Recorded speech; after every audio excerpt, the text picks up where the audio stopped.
بسم الله الرحمن الرحيم. السلام عليكم ورحمة الله وبركاته. إن الحمد لله نحمده ونستعينه ونستغفره ونعوذ بالله من شرور أنفسنا وسيئات أعمالنا. من يهده الله فلا مضل له ومن يضلل فلا هادي له. أشهد أن لا إله إلا الله وحده لا شريك له وأشهد أن محمدا عبده ورسوله لا نبي بعده. اللهم صل وسلم وبارك على عبدك ونبيك محمد وعلى آله وصحبه ومن اهتدى بهديه إلى يوم القيامة. قال الله جل وعلا: يا أيها الذين آمنوا اتقوا الله حق تقاته ولا تموتن إلا وأنتم مسلمون. يا أيها الناس اتقوا ربكم الذي خلقكم من نفس واحدة وخلق منها زوجها وبث منهما رجالا كثيرا ونساء واتقوا الله الذي تساءلون به والأرحام إن الله كان عليكم رقيبا. يا أيها الذين آمنوا اتقوا الله وقولوا قولا سديدا يصلح لكم أعمالكم ويغفر لكم ذنوبكم ومن يطع الله ورسوله فقد فاز فوزا عظيما. أما بعد، ikhwatal iman rahimani wa rahimakumullah. Alhamdulillah, segala puji bagi Allah Subhanahu wa taala Ar-Rahmanur Rahim, zat yang maha pengasih, zat yang maha penyayang. Allah Subhanahu wa taala yang memiliki sifat-sifat yang agung dan mulia. Allah Subhanahu wa taala yang memiliki sifat-sifat yang tidak serupa dengan makhluknya. Ikhwatal iman rahimani wa rahimakumullah, semakin kita mendalami, semakin kita mengkaji aqidah Ahlus Sunnah wal Jamaah sebagaimana yang diajarkan oleh Rasulullah sallallahu alaihi wasallam kepada para sahabatnya, sebagaimana yang diwariskan oleh para ulama, semakin membuat kita semakin thiqah, semakin kuat keyakinan kita kepada kemahabenaran Allah Subhanahu wa taala. Semakin kuat keyakinan kita akan kebenaran Nabi kita Muhammad bin Abdullah sallallahu alaihi wasallam. Semakin kita mensyukuri nikmat Islam, kemudian nikmat sunnah yang dengan ini Allah Subhanahu wa taala memberikan hidayah kepada kita. Dan ikhwatal iman rahimani wa rahimakumullah, ditambah lagi ketika kita melihat begitu dahsyatnya gelombang syubhat yang disampaikan oleh para ahlul bid'ah terkait akidah Ahlus Sunnah wal Jamaah, sehingga jangankan masyarakat awam, bahkan orang-orang yang berilmu sekalipun banyak yang terjebak dan terjerumus ke dalam syubhat-syubhat tersebut, maka akan semakin membuat kita mensyukuri nikmat sunnah, nikmat hidayah di atas akidah Ahlus Sunnah wal Jamaah ini. Ikhwatal iman rahimani wa rahimakumullah. Pada kajian sebelumnya, pembahasan kita sebelumnya, kita membahas tentang Allah Subhanahu wa taala Maha Tinggi. Yang sebelumnya lagi kita membahas bahwa Allah Subhanahu wa taala bersemayam di atas arsy. Dan pada kesempatan ini kita membahas Allah Subhanahu wa taala Maha Dekat. Subhanallah, pembahasan ini disampaikan oleh Syekhul Islam Ibn Taimiyah rahimahullah di dalam Al-Aqidah Al-Wasithiyah dengan menyebutkan segala dalil-dalilnya untuk menegaskan kepada kita bahwa akidah kita, akidah yang dibangun berdasarkan dalil dari Quran dan Sunnah, dan ketika kita mengedepankan dalil Quran dan Sunnah melebihi apapun termasuk akal dan pikiran kita, terlebih lagi misalnya kita menjauhkan dari segala pemikiran yang dengannya menyebabkan seseorang menyerupakan Allah Subhanahu wa taala dengan makhluknya, maka akan dengan mudah kita memahami dan mengimani akidah ini. Penulis Syekhul Islam Ibn Taimiyah rahimahullah menyebutkan kepada kita dalil-dalil ma'iyah, yaitu kebersamaan Allah Subhanahu wa taala dengan makhluknya. Setelah sebelumnya beliau menjelaskan tentang Allah Subhanahu wa taala Maha Tinggi. Dan ini bagi sebagian orang mungkin mengira ini kok kontradiktif banget. Ini bertentangan. Satu dikatakan Allah Maha Tinggi, bersemayam di atas arsy, namun kemudian dikatakan bahwa Allah Subhanahu wa taala dekat dengan hambanya. Nah, penting sekali bagi kita ikhwatal iman rahimani wa rahimakumullah memahami tentang hal ini sesuai dengan apa yang difirmankan oleh Allah Subhanahu wa taala, sesuai yang disabdakan oleh Rasulullah sallallahu alaihi wasallam, dan sesuai dengan yang dipahami oleh para sahabat radhiyallahu anhum ajma'in, juga sebagaimana yang dipahami oleh para ulama kaum muslimin dari kalangan salafun salih terdahulu.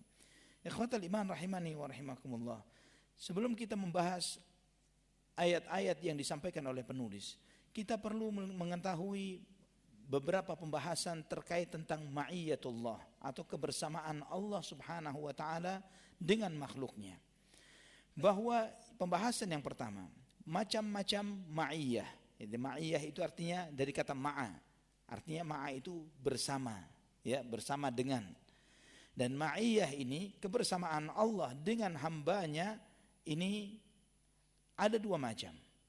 Kebersamaan yang bersifat umum dan kebersamaan yang bersifat khusus.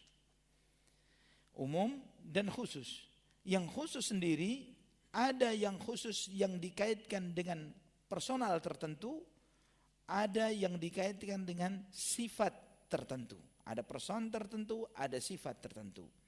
Nah, kita bicara yang umum dulu. Umum, ikhwatal iman, bahwa Allah Subhanahu wa taala bersama seluruh makhluknya, baik yang muslim, yang mukmin maupun yang kafir, yang taat maupun yang maksiat. Sebagaimana Allah Subhanahu wa taala berfirman di surat Al-Hadid ayat 4, wa huwa ma'akum aina ma kuntum. Dan Allah bersama kalian dimanapun kalian berada. Ini umum, siapapun dia, mau dia muslim atau kafir, Allah bersama mereka. Adapun khusus yang dikaitkan, jadi khusus tadi ada dua, yang dikaitkan dengan person atau sifat. Yang dikaitkan dengan sifat misalnya, yaitu Allah berfirman di surat An-Nahl ayat 128, innallaha ma'al ladzina taqaw wal ladzina hum muhsinun. Sesungguhnya Allah bersama orang-orang yang bertakwa dan bersama orang-orang yang berbuat baik. Ini khusus dikaitkan dengan sifat. Adapun dikaitkan dengan orang-orang atau person tertentu, sebagaimana Nabi Muhammad sallallahu alaihi wasallam menyampaikan, sebagaimana yang Allah sebutkan di surat At-Taubah ayat 40, Nabi SAW menyampaikan kepada Abu Bakar As-Siddiq radhiyallahu an, idh yaqulu li sahibihi la tahzan innallaha ma'ana. Ketika Muhammad sallallahu alaihi wasallam berkata kepada sahabatnya, jangan kamu sedih, Allah bersama kita. Allah bersama Nabi Muhammad sallallahu alaihi wasallam dan Abu Bakar As-Siddiq radhiyallahu an pada saat itu. Juga Allah berfirman kepada Musa dan Harun di dalam surat Taha ayat 46, innani ma'akuma asma'u wa ara. Sesungguhnya aku bersama kalian berdua, aku mendengar dan aku melihat. Aku mendengar dan aku melihat. Aku bersama kalian mendengar, aku bersama kalian berdua, aku mendengar dan aku melihat.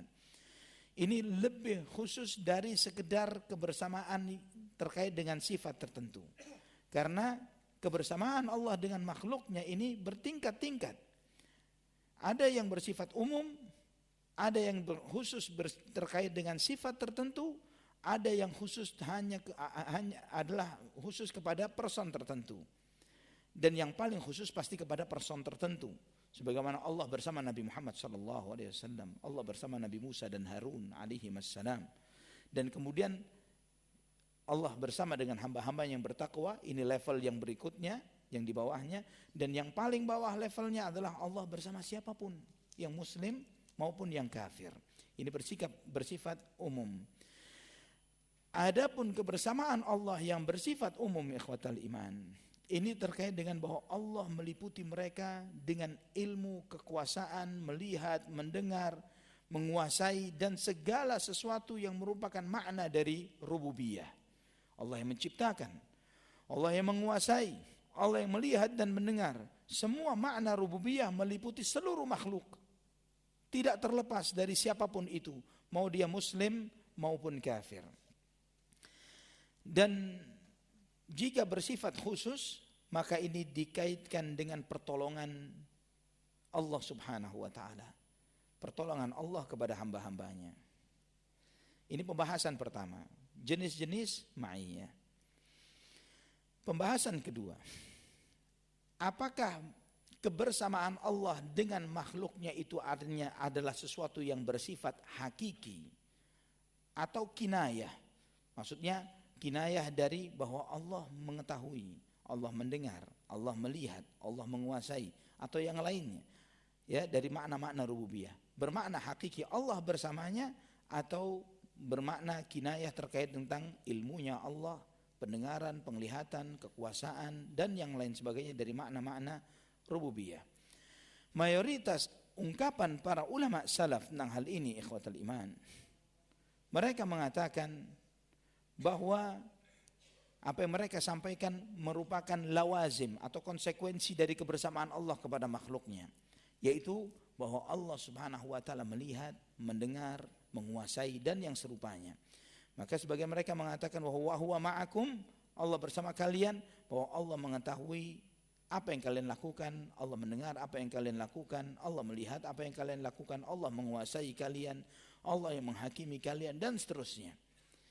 Dan Syekhul Islam Ibn Taimiyah di dalam Aqidah Al-Wasithiyah ini dan banyak kitab-kitab beliau yang lainnya, beliau menegaskan bahwa Allah subhanahu wa ta'ala bersama makhluknya secara hakiki.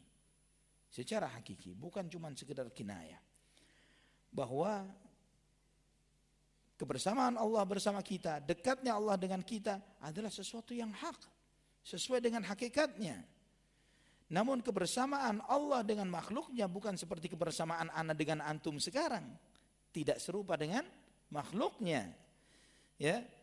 Karena tidak sama kebersamaan Allah subhanahu wa ta'ala yang maha tinggi di atas arsy-Nya, bersemayam di atas arsy-Nya, dan Allah bersama kita, bersama seluruh makhluknya yang ada di segala penjuru dan tempat. Dan mustahil kebersamaan ini serupa dengan makhluknya. Dan mustahil juga kebersamaan itu bermakna zatnya bersama dengan kita. Nanti Allah akan membahas lebih mendalam akan hal ini. Nah, ikhwatal iman rahimani wa rahimakumullah. Maka dengan kita memahami yang seperti ini, kita menerima dan mengimani semua dalil yang Allah subhanahu wa ta'ala sampaikan di dalam Al-Quran. Allah maha tinggi, nah. Allah bersama di atas arsy, iya. Allah bersama kita, iya. Apa masalahnya kita untuk menerima hal itu? Karena Allah subhanahu wa ta'ala tidak serupa dengan makhluknya. Nanti sebagian dalam kita akan lebih memahami hal ini. Nah, ikhwatal iman rahimani wa rahimakumullah. Tidak saling bertentangan. Allah maha tinggi dan Allah subhanahu wa ta'ala bersama kita. Karena Allah subhanahu wa ta'ala tidak serupa dengan makhluknya, zat dan sifatnya dan kekuasaannya dan yang lain sebagainya. Dan Allah subhanahu wa ta'ala dengan maha dekatnya kepada kita, Allah maha tinggi di atas arsy-Nya. Syekhul Islam Ibn Taimiyah memberikan perumpamaan kepada kita dengan salah satu contoh yang ada di antara makhluk Allah subhanahu wa ta'ala. Ketika kita berjalan di waktu malam, kita melihat ada bulan. Ya, bulan menemani kita. Bulan bersama kita. Padahal bulan di mana? Di atas. Tapi kita bersama bulan. Padahal bulan ini di antara makhluk Allah yang paling kecil dari semua alam semesta yang ada. Ya, dibandingkan matahari, dibandingkan yang lain dan lain sebagainya, bulan termasuk makhluk yang paling kecil. Dan ini kita bisa menerima makna ini. Dan bagaimana dengan lillahil mathalul a'la, Allah yang maha tinggi, yang maha besar, yang maha kuasa, yang tidak serupa dengan apapun dan siapapun dari makhluknya. Ikhwatal iman rahimani wa rahimakumullah. Dan apa yang disampaikan oleh Syekhul Islam Ibn Taimiyah ini, bahwa kita mengimani kebersamaan Allah subhanahu wa ta'ala bersama kita sesuai dengan hakikatnya, ini adalah sanggahan yang sangat kuat dari ahlus sunnah wal jamaah terhadap ahlul bid'ah. Yang mereka ahlul bid'ah ini seringkali mempermasalahkan kita terkait iman kita kepada Allah subhanahu wa ta'ala yang bersemayam dan maha tinggi di atas arsy-Nya. Mereka seringkali mengatakan kalian katanya enggak mentakwil, tidak mentakwil. Tapi ketika disebutkan Allah bersama kalian, kalian takwil pendengarannya, penglihatannya, ya, pengetahuannya. Kalian takwil.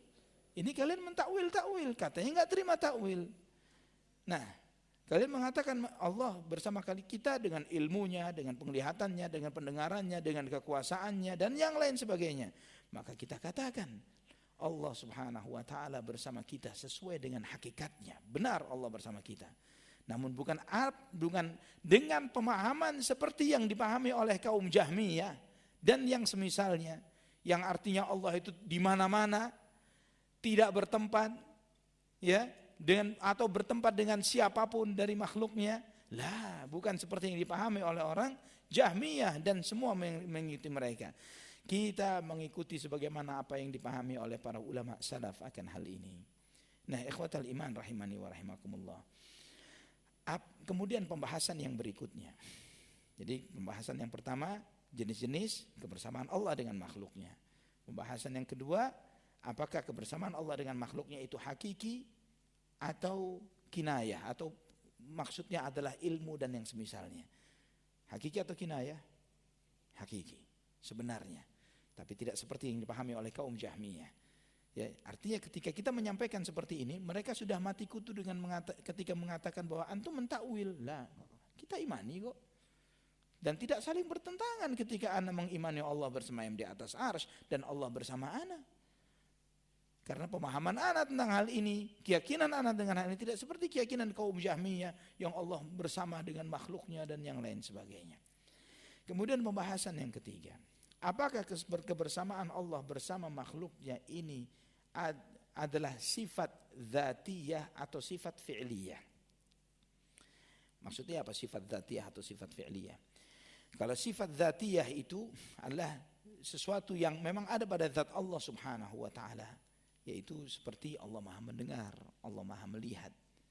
Tidak terkait dengan iradah. Kalau fi'liyah terkait dengan iradah. Ada yang gabungan antara dzatiyah dan fi'liyah. Seperti apa? Sifat kalam, berfirman. Allah Maha berfirman, tapi firman-Nya Allah terkait dengan kehendaknya. Idza arada syai'an ay yaqula lahu kun fayakun. Jika Allah menghendaki sesuatu, Allah tinggal berfirman, jadi maka jadilah, setiap saat dan waktu, sesuai dengan kehendak Allah Subhanahu wa taala. Nah, penjelasan para ulama, apakah sifat kebersamaan Allah dengan makhluknya ini adalah dzatiyah atau fi'liyah? Yang pertama, bahwa jika yang dimaksud kebersamaan yang bersifat umum, Allah bersama seluruh makhluknya, mukmin maupun yang kafir, maka itu adalah sifat dzatiyah. Karena Allah Subhanahu wa taala selalu dan senantiasa meliputi seluruh makhluknya. Allah Maha mendengar, Allah menguasai, Allah Maha melihat. Kekuasaan Allah meliputi segala sesuatunya. Tidak ada yang luput dari kekuasaan Allah Subhanahu wa taala. Ini kebersamaan terhadap seluruh makhluk. Adapun kebersamaan yang bersifat khusus tadi terkait dengan person tertentu atau sifat tertentu, ini adalah sifat fi'liyah. Karena apa? Karena dikaitkan dengan kehendak Allah Subhanahu wa taala. Setiap sifat yang dikaitkan dengan sebab tertentu, maka itu adalah sifat fi'liyah. Ana ulang, setiap sifat yang dikaitkan dengan sebab tertentu, maka itu adalah sifat fi'liyah. Misalnya, ridha. Siapa yang diridhai oleh Allah? Ada sebab tertentu yang dengannya Allah ridha. Nah, itu adalah menunjukkan bahwa itu sifat fi'liyah. Nah, demikian pula ketika Allah Subhanahu wa taala bersama hambanya yang bertakwa, bersama hambanya yang berbuat ihsan. Ini terkait dengan sebab. Kapan seseorang bertakwa, kapan seseorang berbuat ihsan, Allah bersama dengannya. Ini menunjukkan bahwa itu sifat fi'liyah. Kemudian apakah kemudian pembahasan berikutnya ikhwatul iman, apakah itu adalah sifat yang hakiki atau tidak? Itu adalah sifat yang hakiki. Karena tidak saling bertentangan. Dan kita akan melihat bagaimana apa yang disampaikan oleh Syekhul Islam Ibnu Taimiyah. Dan beliau mengulang lagi nanti ketika kita membahas tentang beberapa titik pisah antara ahlus sunnah dan ahlul bid'ah. Beliau membahas setidaknya kurang lebih ketika beliau membahas tentang wasatiyatu ahlus sunnati bainal milal, bahwa ahlus sunnah wal jamaah itu bersifat pertengahan dari semua aliran-aliran yang ada di dalam Islam, sebagaimana Islam berada di pertengahan di dalam semua agama-agama. Islam ini wasat, ummatan wasatan, umat pertengahan dibandingkan dengan semua agama di muka bumi. Karena semua agama di muka bumi selalu mereka memiliki ifrat dan tafrid, berlebihan atau berkekurangan.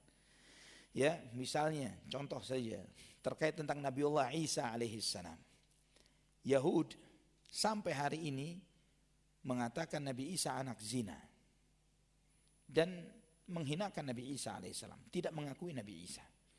Nasrani berlebihan mempertuhankan Nabi Isa alaihissalam. Kita muslimin pertengahan, wasat. Ya, dalam banyak hal. Ketika membahas wasatiyatu ahli sunnah, pertengahan ahli sunnah, ini bisa memakan kajian yang tidak kalah lamanya dengan kita ngaji akidah al-wasitiyah ini. Nah, ikhwatal iman rahimani wa rahimakumullah. Demikian pula di antara firqah-firqah. Ahlus sunnah pertengahan dari seluruh firqah yang ada. Dan nanti ketika membahas hal itu, Syekhul Islam lebih menegaskan lagi bahwa tidak ada kontradiksi sama sekali ketika kita mengimani bahwa Allah subhanahu wa ta'ala maha tinggi, bersemayam di atas arsy-Nya, dengan Allah subhanahu wa ta'ala bersama kita. Dan itu bukanlah sesuatu yang mustahil. Adapun ketika mereka meyakini bahwa hakiki itu artinya bahwa Allah subhanahu wa ta'ala bersama kita dengan zatnya bersama kita, ini makna batil. Makna yang mustahil dan batil. Bagaimana Allah bersama dengan kita? Artinya dimanapun ketika kita di masjid ini Allah dengan kita di toilet, kita wal'iyadhu billah ta'ala Allah amma yaqulun. Maha tinggi Allah dari apa yang sifat-sifat yang buruk seperti ini. Kita sifatkan Allah sesuai dengan kemahaagungan dan kemuliaannya, sesuai dengan keagungan dan kemuliaannya, dan tidak serupa dengan makhluknya. Kemudian ikhwatal iman, apakah ada kontradiksi antara sifat maha tingginya Allah subhanahu wa ta'ala dan Allah bersama kita? Sama sekali tidak. Kita bisa melihat dari tiga sisi yang dengannya kita mengetahui bahwa Allah maha tinggi dan Allah subhanahu wa ta'ala bersama kita. Bagaimana kita melihatnya? Pertama, Allah subhanahu wa ta'ala menggabungkan keduanya di dalam Al-Quranul Karim untuk zatnya yang maha agung dan mulia. Andai kata dua hal ini kontradiksi, mustahil disebutkan oleh Allah subhanahu wa ta'ala di dalam Al-Quran bersamaan. Mustahil. Dua sifat yang kontradiksi Allah sebutkan dalam Al-Quran untuk zatnya yang maha agung dan mulia. Kemudian yang berikutnya, yang kedua, bahwa bukanlah suatu yang mustahil. Tempat yang tinggi, sesuatu berada di tempat yang tinggi dan di saat yang bersamaan bersama kita. Sebagaimana orang-orang di dalam segala bahasa, Arab maupun yang lainnya, ketika kita mengatakan saya berjalan di waktu malam dan bulan menemaniku, bulan bersamaku. Saya berjalan di siang hari dan matahari bersamaku. Ini sesuatu yang biasa. Dan itu dipahami oleh siapapun yang mengerti bahasa. Bahasa apapun itu, Arab maupun di luar Arab. Juga misalnya, ketika seorang panglima di tempat yang tinggi dia melepaskan pasukannya. Berangkatlah kalian ke sana, aku bersama kalian. Apa maksudnya? Apakah dia nempel dengan pasukan itu? Tidak, tapi dia mengawasinya, dia memantaunya, mengetahuinya. Dan dia melihat itu dari tempat yang tinggi, yang dengan itu dia mengetahui gerak-gerik dan gerakan pasukannya tersebut. Nah, ini ikhwatal iman rahimani wa rahimakumullah, bukan berarti bersama itu menghilangkan ketinggian atau maha tingginya Allah subhanahu wa ta'ala. Kemudian ikhwatal iman rahimani wa rahimakumullah, dan kemudian sisi yang ketiga, andai kata tinggi dan bersama itu sesuatu yang mustahil bagi makhluk, tapi tidak mustahil bagi Allah subhanahu wa ta'ala. Karena Allah subhanahu wa ta'ala maha agung, Allah maha mulia, Allah tidak serupa dengan makhluknya. Tidak ada satupun sifat-sifat yang naqis, yang kurang, yang bisa dinisbatkan kepada Allah subhanahu wa ta'ala. Karena sangat tidak sama antara makhluk dengan khaliq, antara makhluk yang diciptakan dan khaliq yang menciptakan. Antum membaca di dalam doa safar. Di antara doa safar kita membaca Allahumma antas sahibu fis safar wal khalifatu fil ahl. Ya Allah, engkaulah sahabatku di perjalanan, dan Allah, engkaulah yang aku titipi untuk keluargaku di rumah. Kalau makhluk enggak bisa nyambung ini. Bagaimana dia bersama kita dalam safar, tapi juga kita titipi keluarga kita di rumah. Tapi lillahil mathalul a'la, Allah subhanahu wa ta'ala memiliki sifat yang maha tinggi, yang dua hal ini mustahil bagi kita, tapi tidak mustahil bagi Allah subhanahu wa ta'ala. Juga kita membaca di dalam sunnah Nabi SAW, dalam hadis yang sahih dalam Sahih Muslim. Ketika Nabi SAW menyampaikan sebuah hadis qudsi, idza qala abdi alhamdulillahi rabbil alamin. Ketika hambaku mengucapkan alhamdulillahi rabbil alamin dalam salat, Allah menjawab apa? Hamidani abdi, hambaku memujiku. Bukan begitu? Sedangkan ketika kita sholat nggak semuanya barengan. Ya, mungkin kita yang di sini baca alhamdulillahirabbil alamin di sini sudah sampai maliki yaumiddin, tapi semuanya dijawab oleh Allah Subhanahu wa taala, dan ini mustahil bagi kita. Mustahil bagi makhluk apapun bentuknya, tapi walillahil matsalul a'la. Allah Subhanahu wa taala memiliki perumpamaan yang maha tinggi. Nah, ikhwatal iman rahimani wa rahimakumullah, dari sini kita mengetahui bahwa sesuatu yang mustahil bagi makhluk tidak mustahil bagi Allah Subhanahu wa taala. Jadi sangat mungkin Allah Subhanahu wa taala bersama kita, haqqan hakiki seperti itu, dan juga Allah Subhanahu wa taala bersemayam di atas arsy-Nya, dan ini sangat tidak kontradiksi satu dengan yang lainnya. Ya, karena tidak sama. Ketika orang menganggap itu kontradiksi, masalahnya di mana? Masalahnya adalah karena di benaknya dia menyerupakan Allah dengan dirinya. Ya, bagaimana ente bisa bersama sahib ana yang di luar sedangkan ente lagi sama ana di masjid? Ya jelas ente makhluk. Semua makhluk. Tapi Allah Subhanahu wa taala, ya, seperti perumpamaan yang seringkali mereka katakan, kalau Allah turun ke langit dunia, maka arsy-Nya Allah kosong dong. Ini dia serupakan Allah dengan makhluk. Kalau anak turun dari kursi ini, kursinya kosong. Tapi Allah tidak serupa dengan makhluknya. Ketika kita memikirkan dan menyerupakan Allah dengan makhluknya, kita telah terjerumus dalam dosa yang sangat besar. Ya, berbicara tentang Allah tanpa ilmu. Yang cukup sesuatu yang Allah sampaikan kita imani. Sami'na wa ata'na, ana beriman ya Allah. Selesai, enggak perlu dipikirkan. Imani. Selesai. Kecuali ketika mereka memaksakan diri, maka banyak dalam urusan makhluk saja kita enggak paham. Makhluk ciptaan Allah kita enggak ngerti. Bagaimana kemudian kita memikirkan tentang Khaliq? Ikhwatal iman rahimani wa rahimakumullah. Maka kita beriman dengan apa yang Allah firmankan, apapun itu, semuanya dari ayat-ayat Al-Quran dan hadis-hadis Nabi SAW. Dan jika misalnya ada orang yang mengatakan, bagaimana bisa? Ini nggak masuk akal. Maka kita katakan, pernyataanmu bagaimana bisa dan tidak masuk akal ini adalah suatu pertanyaan bid'ah. Ya, karena para sahabat radhiyallahu anhum, mereka membaca ayat-ayat ini. Allah bersemayam di atas arsy, Allah bersama kita. Semua ayat ini dibaca oleh para sahabat dan mereka sami'na wa ata'na. Padahal kalau pertanyaan itu bisa ada muncul di zaman itu, mereka akan menanyakan kepada yang terbaik yang ada di zaman itu, Muhammad sallallahu alaihi wasallam. Dan tidak ada satupun sahabat yang bertanya, menanyakan hal ini kepada Nabi sallallahu alaihi wasallam. Dan tidak ada satupun penjelasan tentang hal ini menunjukkan bahwa mereka semuanya beriman sami'na wa ata'na. Jadi pertanyaan itu muncul karena apa? Muncul karena menyerupakan Allah dengan makhluknya. Kita harus paham sebagaimana di awal-awal pembahasan akidah, bahwa akal ini adalah panca indera sama seperti mata dan telinga. Karena bagian dari panca indera ada batasnya. Bukan akal ini tanpa batas, mata ada batasnya, telinga ada batasnya, akal ada batasnya juga.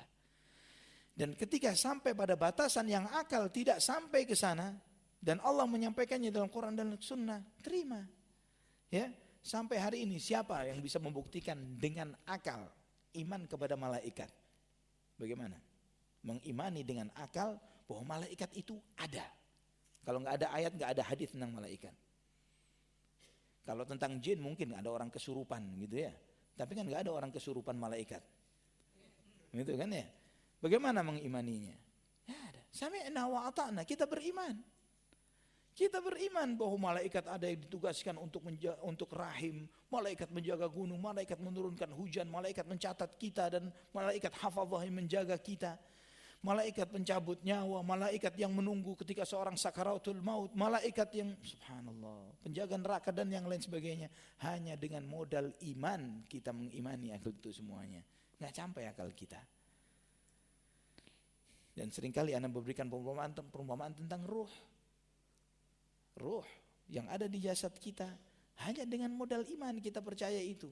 Kata ruh, istilah ruh, bahwa ruh itu ada di jasad kita, Kita hidup karena ada ruh itu. Kita mati ketika ruh itu dicabut. Ini bukan istilah kedokteran, ini istilah iman. Hanya dengan Quran dan Sunnah kita paham, oh ini ada ruhnya. Jasad mayit itu nggak ada ruhnya, ruhnya dicabut. Ya, ilmu kedokteran Anda nggak tahu bagaimana mendefinisikan apa itu kata mati. Tapi kita dengan sederhana, ruhnya keluar dari jasadnya, dicabut oleh malaikat. Selesai. Itu makna mati. Kenapa mati? Apa yang menyebabkan mati? Ya dicabut nyawanya oleh malaikat. Bukan karena dia sudah lama sakit. Bagaimana dengan olahragawan yang lagi olahraga? Ya, sehat walafiat. Tapi ya sudah ajalnya. Bahasa ajal, bahasa syariat lagi. Bukan bahasa akal. Karena syariat nggak nemu ini bagaimana bayi baru lahir sehat walafiat mati. Ya kan, padahal baru lahir harusnya masih punya. Kan kata kita yang ngomong harusnya masih punya harapan panjang dan lain sebagainya, tapi tidak bagi Allah Subhanahu wa taala. Ikhwatal iman rahimani wa rahimakumullah. Kita misalnya melihat di dalam surat Al-Hadid ayat 4 misalnya.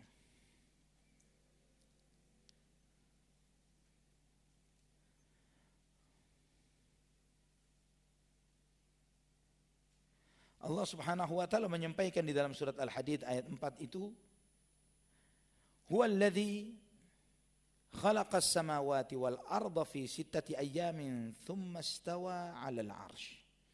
Dialah Allah yang menciptakan langit dan bumi dalam 6 masa dan kemudian dia bersemayam di atas 'arsy. Ya, ya'lamu ma yaliju fil ard. Dia Maha tahu apa yang masuk ke bumi, wa ma yakhruju minha, dan apa yang naik dari bumi. Wa ma yanzilu minas sama wa ma ya'ruju fiha. Apa yang turun dari langit dan apa yang naik ke langit. Wa huwa ma'akum aina ma kuntum, dan Allah bersama kalian dimanapun kalian berada. Wallahu bima ta'maluna basir, dan Allah Maha tahu terhadap apa yang kalian perbuat. Kita melihat semua yang Allah sebutkan dari apa yang ada dalam ayat ini. Yang menciptakan langit dan bumi dalam 6 masa. Siapa? Allah. Yang bersemayam di atas arsy, Allah. Yang mengetahui apa yang turun ke bumi, yang naik ke langit, Allah. Yang bersama kalian dimanapun kalian berada, Allah Subhanahu wa ta'ala. Kita wajib mengimani ayat ini. Ya, wajib kita iman dengan ayat ini. Allah bersemayam di atas arsy, Allah bersama kita. Kita wajib beriman dengan surat Al-Hadid ayat 4 ini. Wajib.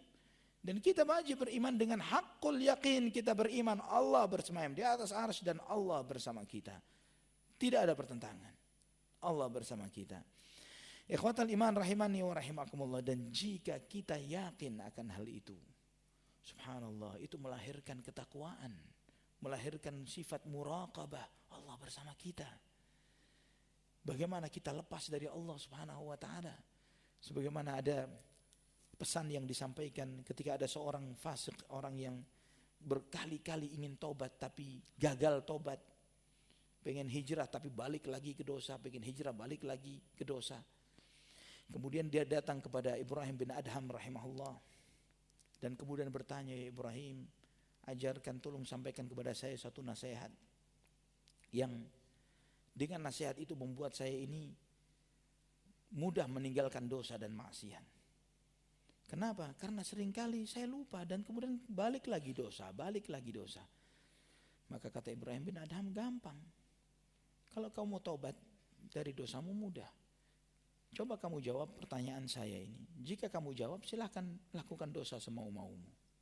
Apa itu? Yang pertama, kalau kamu ingin berbuat maksiat dan dosa, silahkan lakukan maksiat. Asal syaratnya jangan makan rizkinya Allah Subhanahu wa taala. Silahkan maksiat tapi jangan makan rizkinya. Waduh, gimana? Semua segala sesuatu di langit dan bumi Allah yang maha memberi rizki. Terus anak gak makan dari rizkinya, bagaimana saya bisa hidup?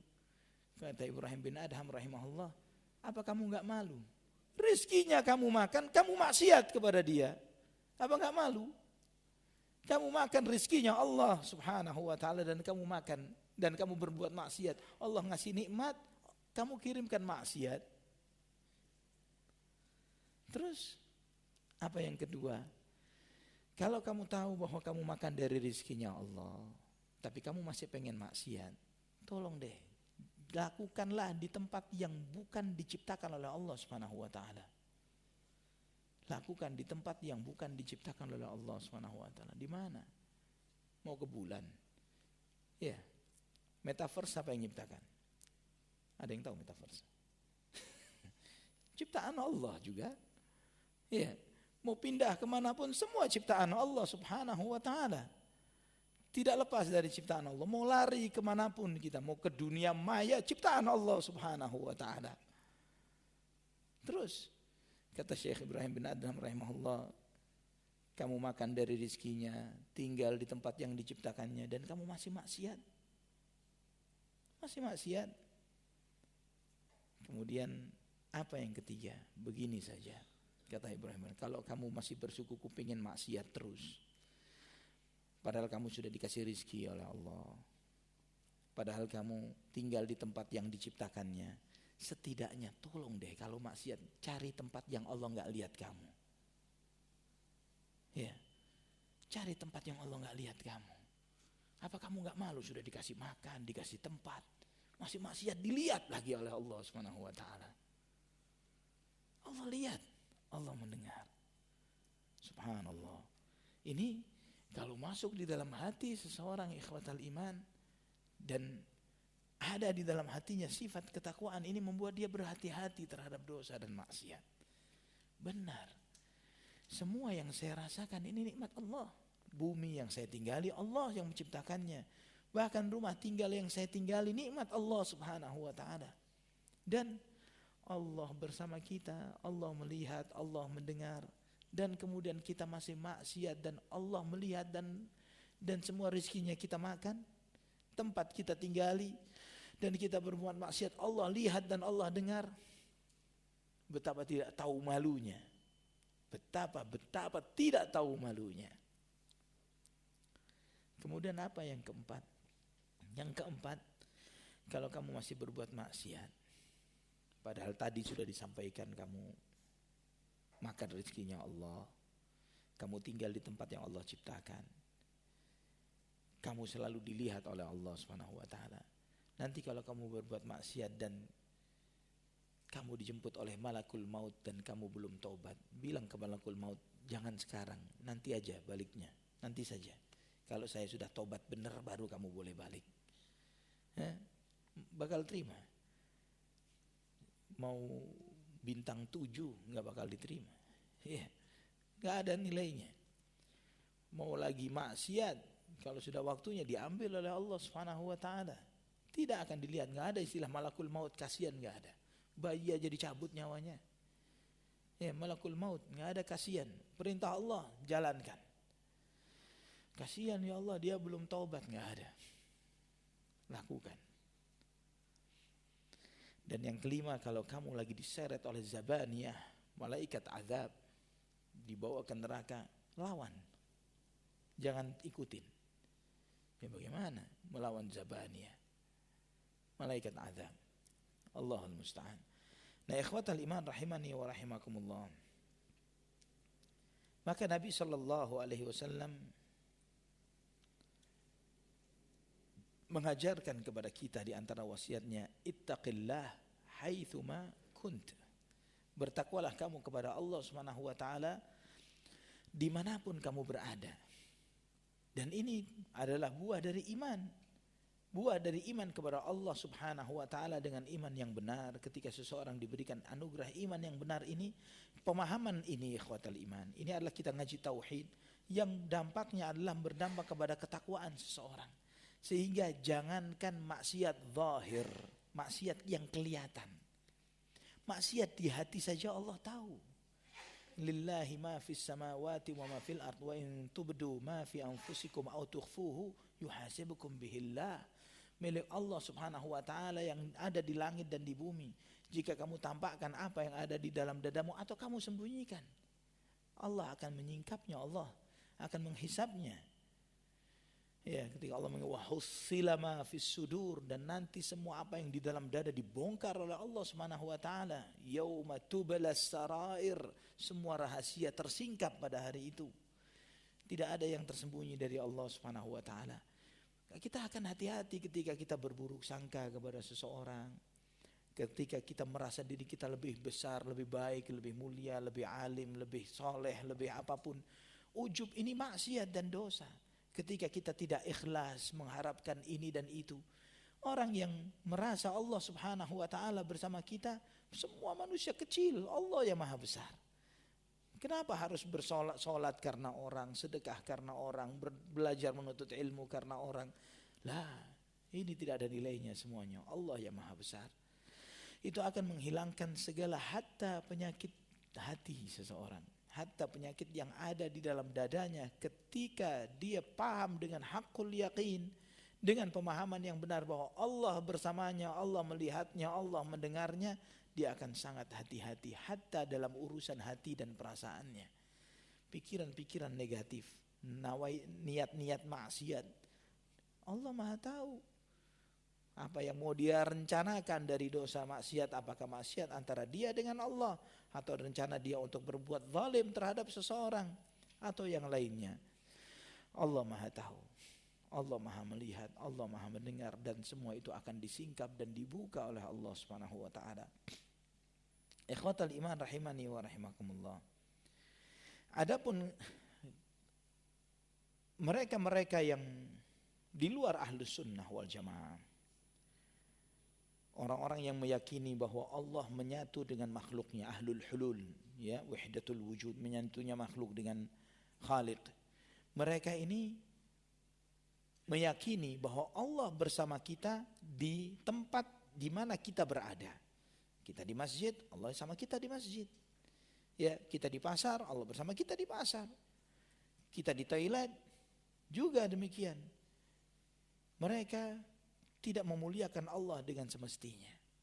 Mereka menghinakan Allah subhanahu wa ta'ala. Tapi bagaimana keyakinan bid'ah dan sesat ini ikhwatal iman, bagaimana syaitan membuat mereka ini melihat kebatilan dan kesesatan mereka, dan mereka menganggap itu sebagai sesuatu yang baik dan benar. Ini bahayanya bid'ah. Keyakinan kufur, tapi mereka meyakininya sebagai sebuah kebenaran. Allah bersama mereka dimanapun mereka berada. Sampai meyakini bahwa Allah menyatu dengan dirinya. Ya. Wahwa aqrabu ilaikum min hablil warid. Hadhihi salah kata ayat. Wa nahnu aqrabu ilai bin habl, dalam surat Qaf. Naam, sebentar.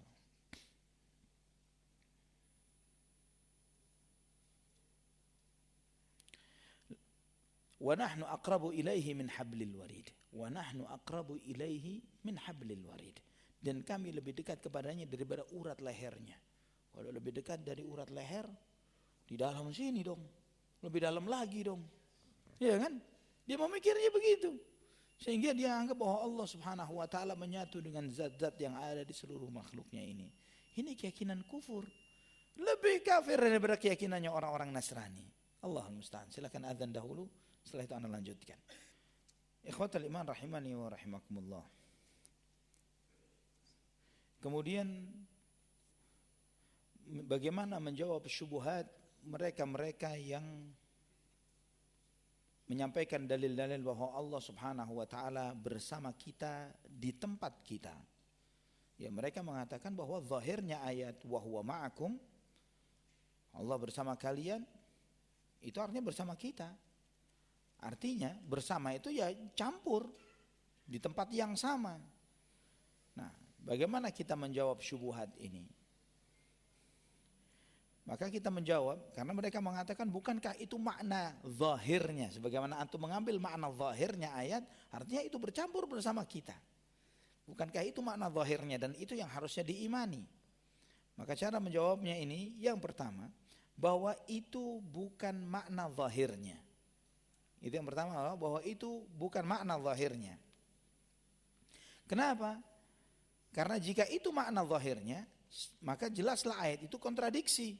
Bagaimana Allah menyebutkan Allah bersemayam di atas arsy dan Allah bersama kita di satu ayat yang sama di surat Al-Hadid ayat 4. Maka menunjukkan kontradiksi dalam ayat itu.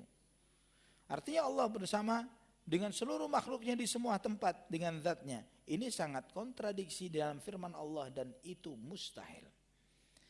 Dan kemudian klaim kalian, anggapan kalian wahai ahlul bid'ah bahwa kebersamaan itu harus berbaur, bercampur, bersamaan.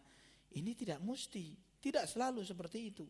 Karena pemahaman bersama ini artinya kebersamaan. Bisa bersama itu maknanya adalah bercampur, bisa bersamaan di tempat yang sama, bisa bersamaan walaupun dengan tempat yang tidak sama. Contoh bersama yang artinya bercampur misalnya. Ketika kita ngomong, saya mau beli kopi sama susu misalnya. Dicampur. Ya, bersamaan, dicampur. Kemudian bersamaan yang misalnya yang tidak bercampur tapi beriringan di tempat yang sama. Itu si Amr lagi jalan dengan Umar. Amr lagi jalan dengan Umar. Berjalan di tempat yang sama. Tapi seorang panglima tentara yang mengatakan, lanjutkan perjalanan kalian, saya bersama kalian. Ini semua orang paham. Bukan berarti si panglima itu ada di sono. Iya kan? Semua orang paham ini. Seperti ketika seorang wanita misalnya si fulanah istri si fulan, oh si fulanah bersama si fulan. Maksudnya dia adalah istrinya si fulan. Ya. Walaupun terkadang suaminya lagi safar kemana. Tapi dikatakan si fulanah bersama si fulan. Walaupun tidak bersamaan tempatnya. Ini makna bersama di dalam bahasa. Baik bahasa Arab maupun juga bahasa Indonesia. Maka ketika kita membaca firman Allah misalnya innallaha ma'al ladzina taqaw. Allah sesungguhnya Allah Subhanahu wa taala bersama orang-orang yang bertakwa, bukan berarti bercampur di tempat yang sama. Bukan berarti tapi Allah bersama hambanya tersebut yang bertakwa ini sesuai dengan kemahaagungan dan kemuliaan Allah Subhanahu wa taala. Allah menolongnya, Allah menyokongnya, Allah membelanya. Allah Subhanahu wa taala memuliakan orang-orang yang bertakwa. Dan juga kita katakan bahwa klaim kalian Allah bersama makhluknya dengan zatnya ini dimanapun ini adalah klaim yang sangat batil, tuduhan yang sangat buruk kepada Allah Subhanahu wa taala. Sehingga ini sangat bertentangan dengan sifat-sifat kemuliaan. Allah Maha Tinggi, Allah bersemayam di atas arsy-Nya dan juga Allah bersama makhluknya. Ketika kita menggabungkan semua sifat ini dan mengimani semuanya, menunjukkan kemuliaan Allah. Tapi ketika mengatakan Allah tidak bersemayam di atas arsy, Allah berada di mana-mana, ini penghinaan terhadap Allah Subhanahu wa taala dan sangat kontradiksi. Maka menyebabkan klaim ini ikhwatal iman rahimani wa rahimakumullah, yaitu mereka seakan-akan mengatakan bahwa Allah Subhanahu itu terbagi-bagi di banyak tempat. Ya, terbagi-bagi di banyak tempat. Itu klaim yang pertama yang pasti batil. Ya, satu zat tapi seperti puzzle. Sebagian sama si fulan, sebagian sama si fulan, sebagian sama si fulan dan terus dengan seluruh makhluknya. Ya, tahu puzzle ya? Ada bahasa Indonesia yang bukan puzzle ini. Sudah masuk bahasa Indonesia ya. Atau berbilang. Satu yang terbagi banyak atau berjumlah banyak. Tidak ada konsekuensi lain kecuali itu. Tapi berbeda dengan akidah kita, akidah Ahlus Sunnah wal Jamaah yang mengimani semuanya sesuai dengan apa yang Allah Subhanahu wa taala firmankan. Dan ikhwatal iman rahimani wa rahimakumullah, ketika seseorang mengatakan bahwa Allah bersama semua makhluknya dengan zatnya, artinya Allah bersama makhluknya dengan zatnya, menyatu dengan wujud makhluknya ini semuanya, ini menjadi pintu besar bagi mereka-mereka yang meyakini wahdatul wujud tadi yang sempat Anda singgung. Dan orang-orang yang meyakini wahdatul wujud ini sebagaimana dijelaskan oleh para ulama bahwa keyakinan Allah menyatu dengan zat Allah menyatu dengan makhluknya, keyakinan ini lebih kafir daripada keyakinannya orang-orang Nasrani. Orang Nasrani Allah telah menegaskan tentang mereka, laqad kafara alladziina qalu innallaha huwal masih ibnu Maryam. Sungguh telah kafir orang yang mengatakan Allah adalah Al-Masih putra Maryam. Mengatakan Allah menyatu dengan Isa saja kafir. Maka bagaimana dengan menyatakan Allah menyatu dengan banyak makhluknya? Kemudian keyakinan mereka seperti yang disampaikan oleh Ibnu Arabi di dalam Futuhat Makkiyah dan yang lainnya dari buku-buku kaum ghulatus sufiyah, ekstremis tasawuf ini, mereka meyakini sebagaimana disampaikan oleh Ibnu Arabi sendiri bahwa Fir'aun level imannya lebih tinggi daripada Nabi Musa alaihissalam. Karena Nabi Musa masih sholat, masih ibadah, masih menyembah Allah Subhanahu wa taala. Sedangkan Fir'aun sudah sampai level wahdatul wujud. Sudah dengan mengatakan ana rabbukumul a'la, aku Tuhanmu yang maha tinggi. Allah sudah menyatu dengan zatnya. Ini level imannya sudah lebih tinggi. Dia sendiri yang mengatakan bahwa malaikat sama iblis masih lebih tinggi levelnya imannya iblis daripada malaikat. Kenapa? Karena malaikat masih mau sujud kepada selain Allah, kepada Adam. Ya, sedangkan iblis disuruh sujud kepada Adam enggak mau, maunya sujud sama Allah saja. Bisa kebolak-balik.